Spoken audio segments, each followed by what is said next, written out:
Gandhi press conference जब कर रहे थे तो इस दौरान न्यूज 18 इंडिया के रिपोर्टर रवि सिसोदिया ने जब राहुल गांधी से पूछा कि बीजेपी का आरोप है कि आपने ओबीसी समुदाय का अपमान किया है, तो राहुल उन पर बुरी तरीके से भड़क गए और रवि सिसोदिया को चिल्लाते हुए कहा कि क्या हुआ, हवा निकल गई। पत्रकार पर बरसते हुए राहुल गांधी ने कहा कि क्या आप सीधे बीजेपी के लिए काम कर रहे हो। उन्होंने आगे ये भी कहा कि अगर आप बीजेपी के लिए काम करना चाहते हो तो बीजेपी का लोगो अपनी छाती पर लगा लो।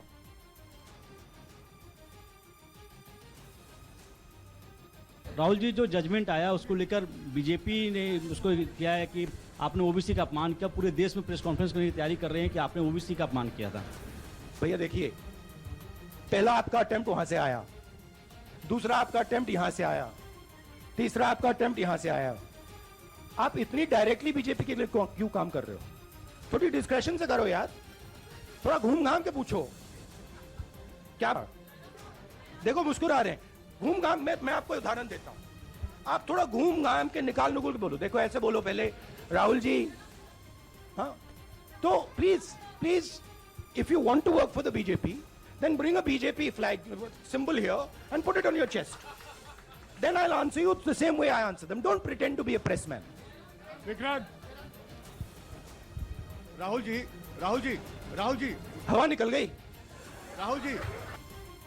जबकि न्यूज 18 के संवाददाता रवि सिसोदिया ने ओबीसी का अपमान करने से जुड़े बीजेपी के आरोपों पर सवाल पूछा था, लेकिन जवाब देने के बजाय राहुल गांधी उल्टा पत्रकार पर ही भड़क गए।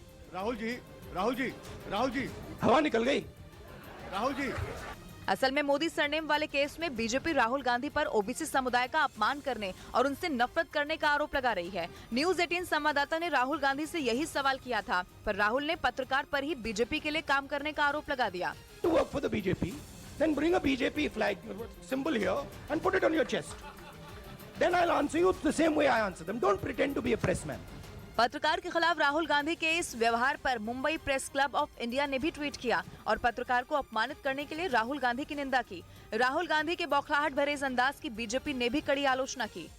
एक पत्रकार ने उनसे एक सवाल पूछा और वो सवाल राहुल गांधी के लिए आउट ऑफ सिलेबस था, उसकी तैयारी नहीं करके आए थे। बड़े ओबीसी समाज को उन्होंने मोदी का नाम लेके उन्होंने जो उनके इस तरह से अपमान किया है, तो इसीलिए इनके लिए जो कोर्ट ने ऑर्डर दी है वो निश्चित रूप से सही है। उनको बार बार झूठ बोलने की आदत है।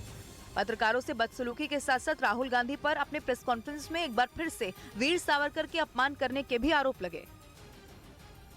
और केंद्रीय गृह मंत्री अमित शाह ने छत्तीसगढ़ के नक्सल प्रभावित सुकमा इलाके का दौरा किया।